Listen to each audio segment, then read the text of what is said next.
প্রধানমন্ত্রী তারেক রহমানের নেতৃত্বাধীন সরকারের প্রথম বাজেট আজ বৃহস্পতিবার জাতীয় সংসদে উপস্থাপন করা হবে। বিকেল ৩টায় ২০২৬-২৭ অর্থবছরের বাজেট ঘোষণা করবেন অর্থমন্ত্রী আমির খসরু মাহমুদ চৌধুরী।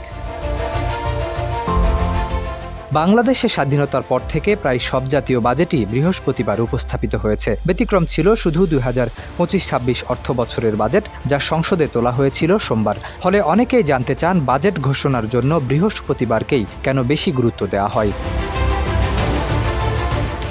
এ বিষয়ে জাতীয় রাজস্ব বোর্ডের সাবেক চেয়ারম্যান ডক্টর আব্দুল মজিদ বলেন, বাজেট প্রণয়ন ও উপস্থাপনের সঙ্গে সংশ্লিষ্ট কর্মকর্তাদের অনেক পরিশ্রম করতে হয়। তাই বৃহস্পতিবার বাজেট উপস্থাপন করলে পরের 2 দিন অর্থাৎ শুক্রবার ও শনিবার ছুটি পাওয়া যায়। একই সঙ্গে 2 দিনে বাজেট বিশ্লেষণ ও পর্যালোচনারও সুযোগ থাকে।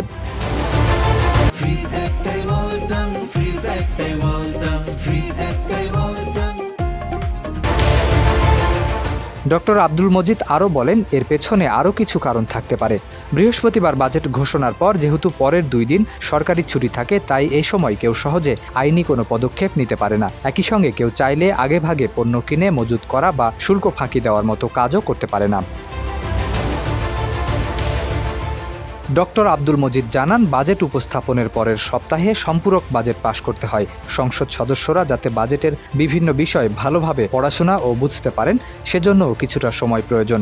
বৃহস্পতিবার বাজেট ঘোষণা করলে তারা অতিরিক্ত 2 দিন সময় পান। শরীফ উদ্দিন, ইত্তেফাক নিউজ।